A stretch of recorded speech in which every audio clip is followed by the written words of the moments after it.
Good morning to you. I'm Danilo Evangelista, and welcome to our tropical weather outlook for October 2nd, Thursday, 2025.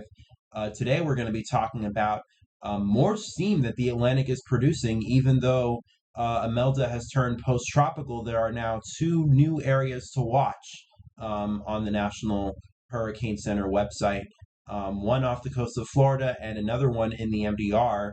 And I'm going to go over conditions right now in the Atlantic, including sea surface temperature anomalies and also long-range model ensembles.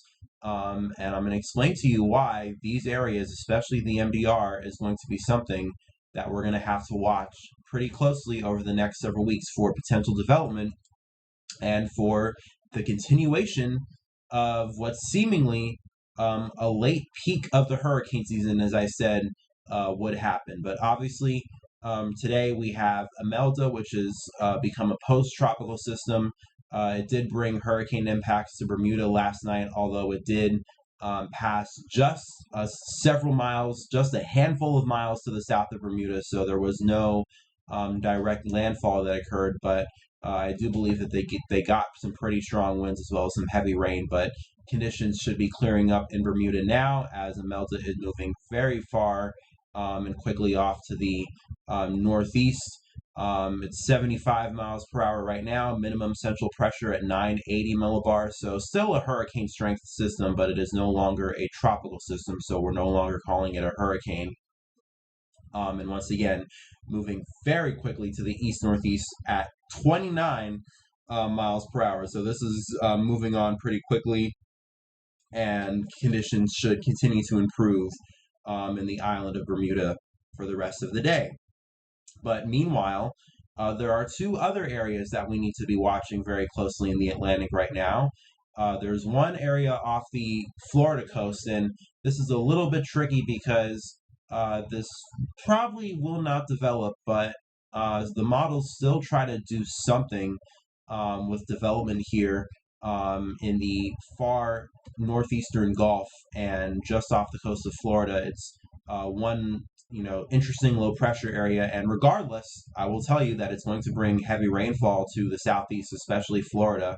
But the models do some interesting things with it, especially the GFS, and maybe this might have a chance to try to develop really quickly into a brief spin up before it moves inland over portions of the northeastern Gulf, and I'll show you why that might be a possibility in just a moment when I show you the sea surface temperature anomalies throughout the Atlantic. But we do have this area, but the area that is more likely to become our next system of interest here in the Atlantic, and probably maybe even another pretty decent system as well, is a newly highlighted area, I believe, as of this morning in the MDR, or I think it actually was highlighted last night at 8 o'clock, if I remember. But this is a new area, pretty big hatched area right now. Only a 20% chance of development within the next 7 days, but I'm pretty sure those chances are going to be going up quite a bit.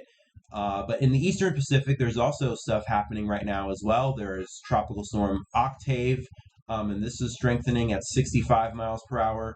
And let's see what this is going to do over the next several days. Will not impact any land, although this might potentially become another hurricane here in the Pacific. And then we have a new area of interest, and this has a high chance. So the activity train in the Pacific still continuing even as we head into the month of October. It seems like the Pacific has just continued to produce, even after it seemed like things would quiet down. Somehow we still get activity here in the Pacific, and it's definitely been a pretty decently active year there, especially compared to what all the predictions would be. And obviously things have kind of fallen behind, at least overall in the Atlantic. But in the last several weeks we have begun to catch up, and I'll go throughout as I'll show you here throughout the video and today's discussion. Maybe there still might be an opportunity for us to catch up here in the Atlantic. But I'll show you that in a little bit. But we do have another area here. This is something that the southwestern coast of Mexico might actually have to watch.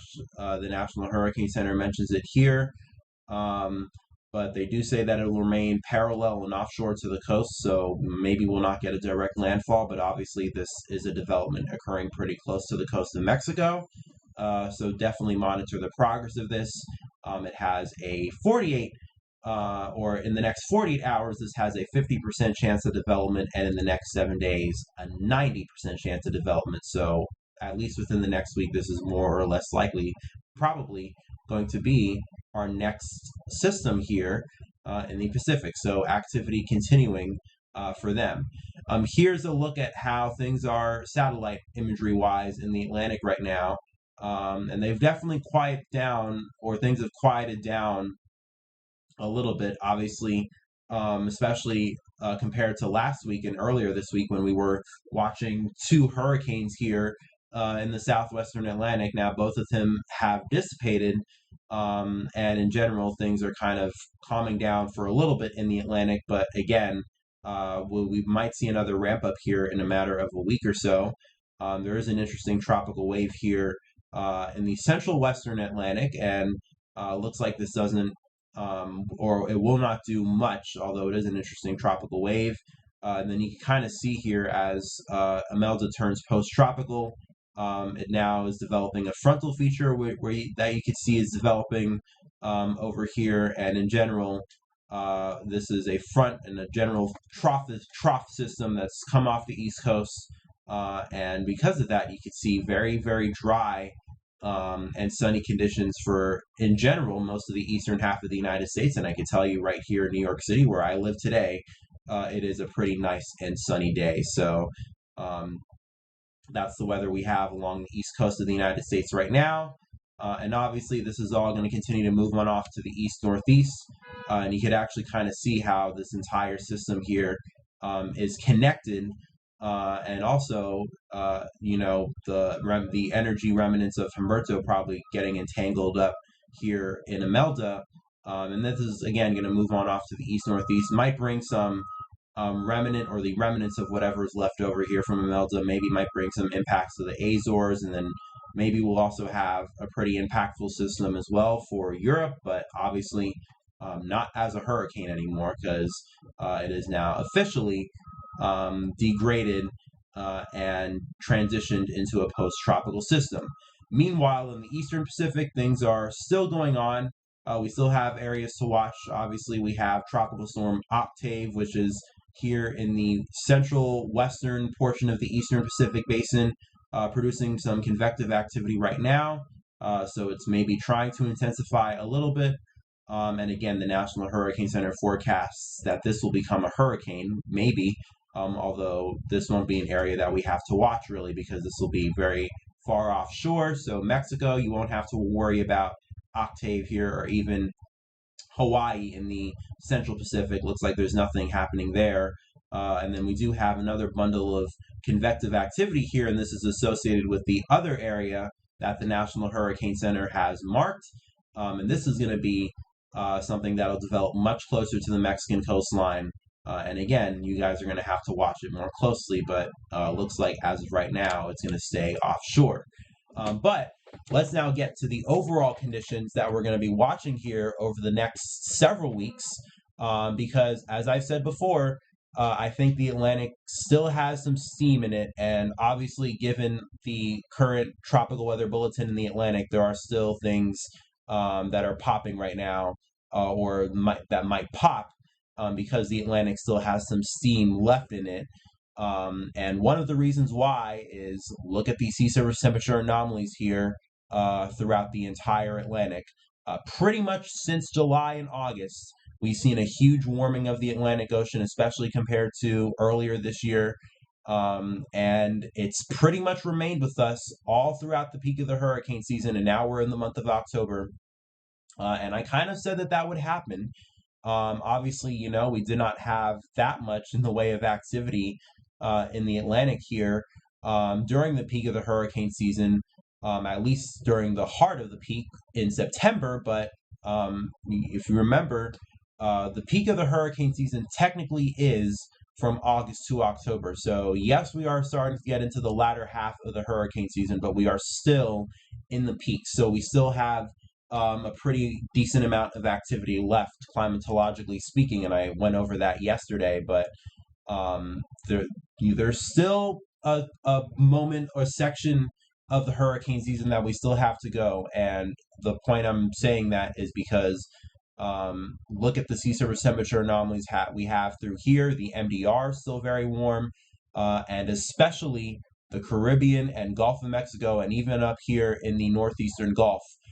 Boy, sea surface temperature anomalies very, very much above normal, at least a degree Celsius above normal, and even some pockets here throughout the northern Gulf Coast and even the western Gulf Coast as much as a degree to 2 degrees Celsius above normal, and especially here in the Western Caribbean. And if you saw my video from yesterday, you know that I went over that climatologically speaking, we start focusing a lot more on activity to develop in the Western Caribbean as we head into the month of October. And those are the areas, at least as of right now, that are the most warmest in the basin. And even the entire MDR is still very, very warm, and obviously that's very relevant because we have an area of interest here in the MDR still, and sea surface temperature anomalies are still very much prime for that, combined with the fact that look here in the Pacific,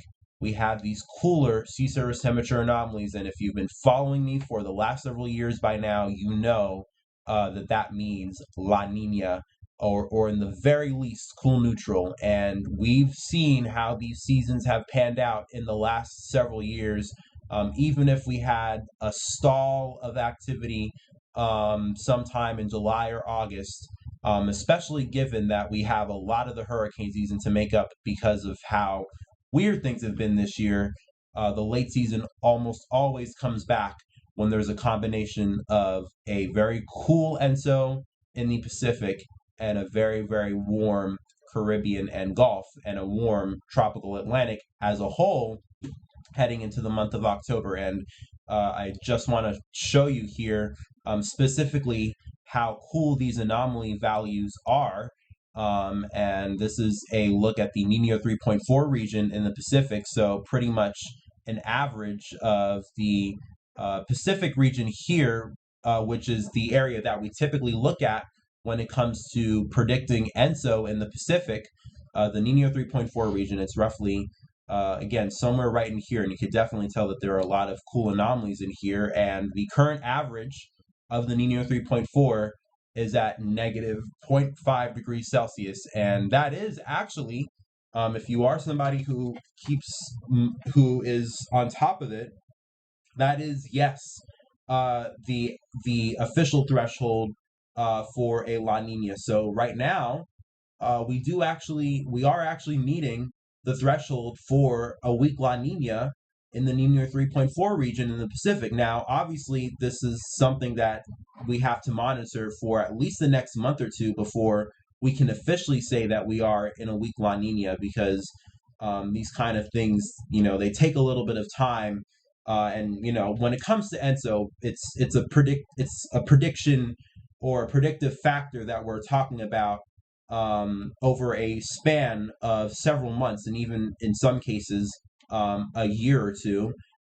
So it's not that as soon as the daily chart like this is a daily sea surface temperature anomaly chart, that as soon as this hits a negative 0.5, we're in a La Nina. No, it has to persist for a little bit. But I will say, especially this map actually goes all the way back to July. That's actually incredible. I didn't realize that till now. But look at that, especially since July.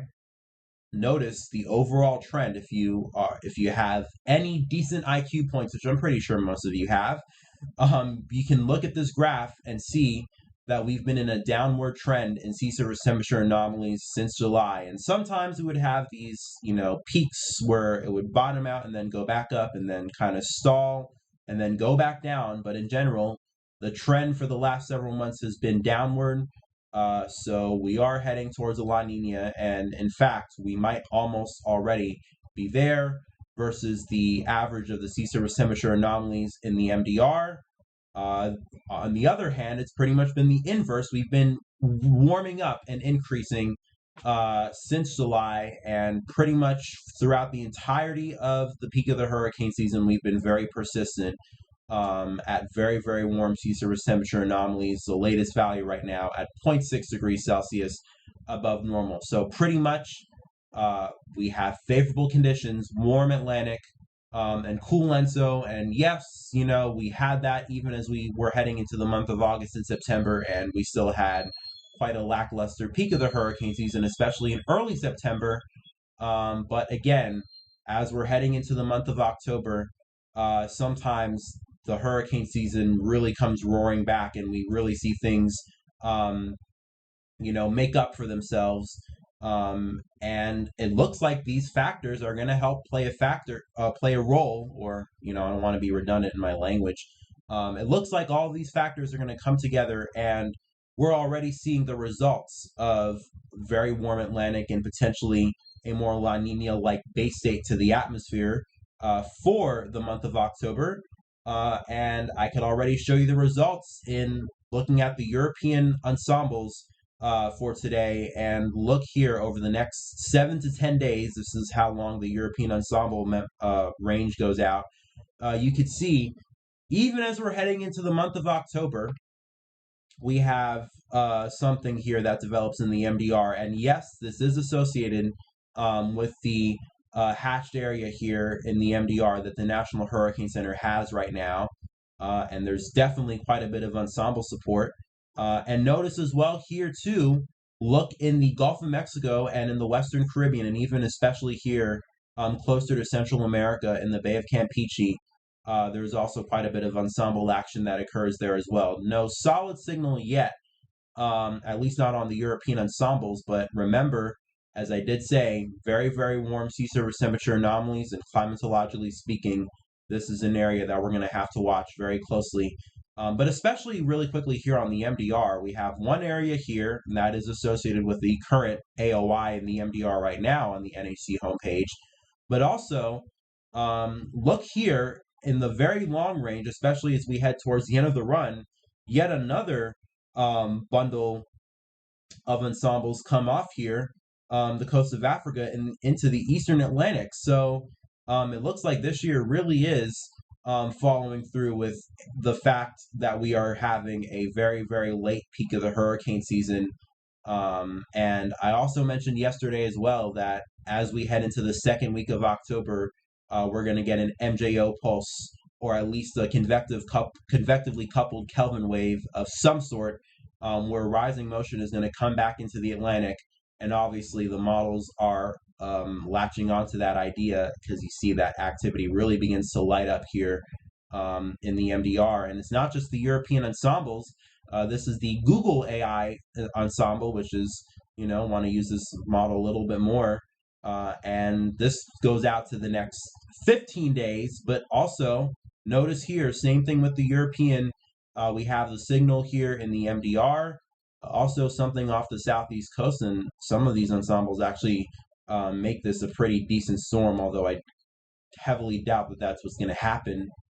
But still interesting nonetheless. And once again, something happening here in the Bay of Campeche, and that happens within the 7 to 10 day time frame. So maybe we might even get a highlighted area here in the Western Caribbean and the Bay of Campeche in the next several days or so.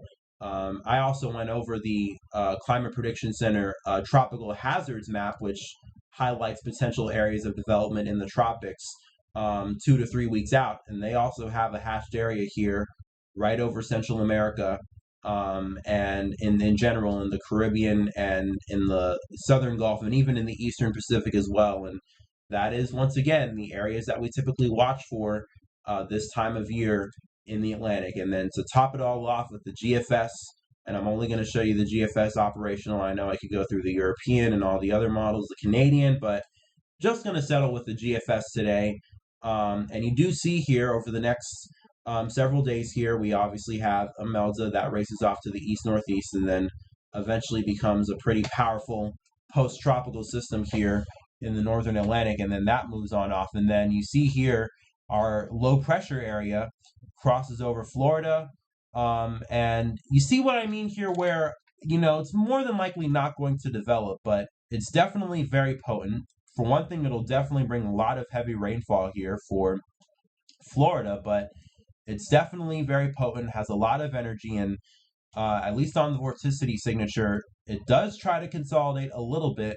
And again, this crosses into the northeastern Gulf where sea surface temperature anomalies are very, very warm. So we're going to have to watch this area here a little bit over the next several days. Maybe it ends up over the northeastern Gulf for a little bit while longer. And sometimes that's all it takes for these small, quick spin ups to form, and then they obviously quickly move inland. But again, regardless, lots of heavy rainfall over Florida and the southeast as we head into the weekend and into early next week. And I'll even show you here with the precipitation values.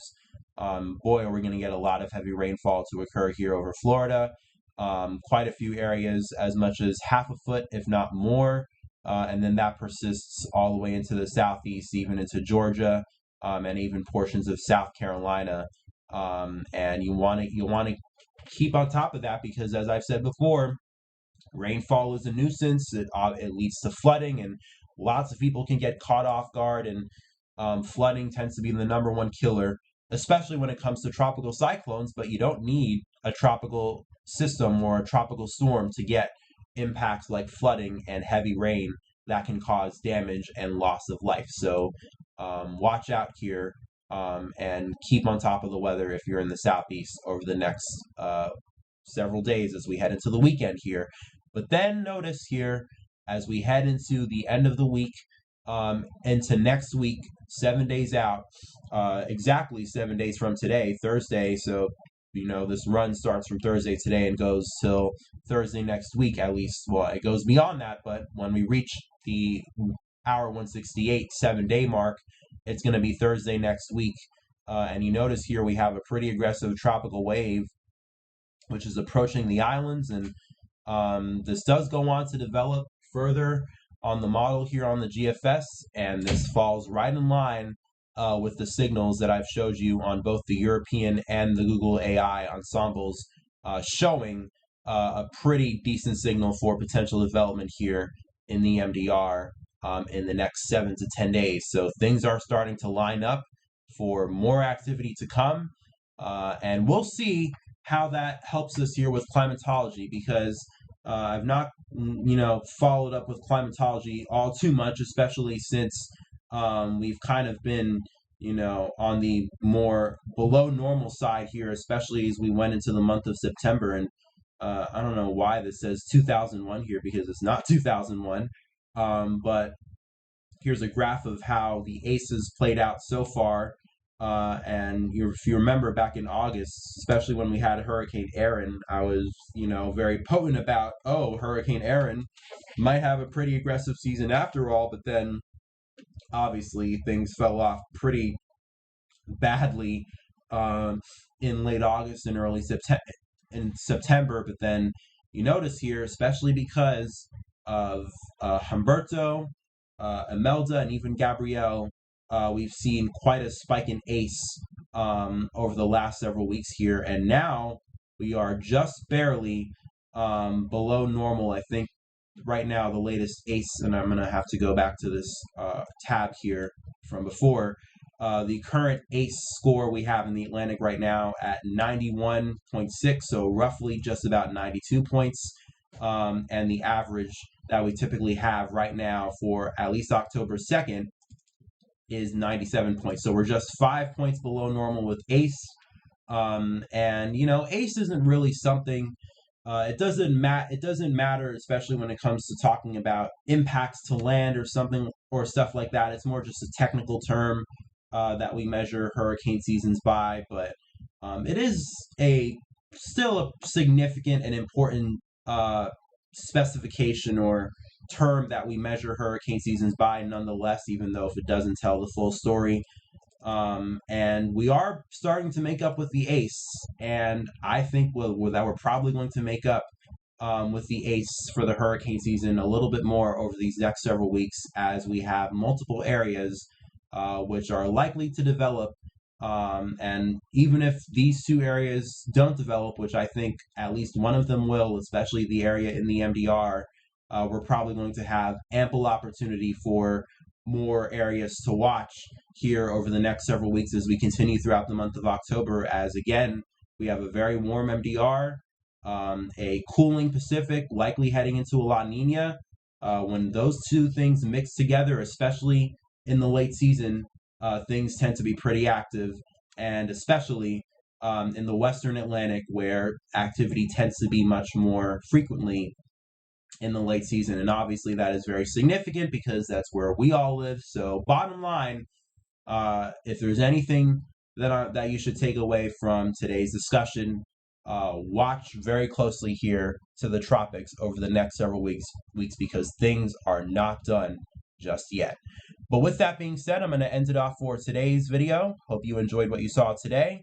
I know this today was probably a little bit of a longer video, but there's still things that we need to talk about here over the next several weeks, and I'll definitely continue to do that with these daily videos. From here all the way on out till November 30th, we're going to be continuing on.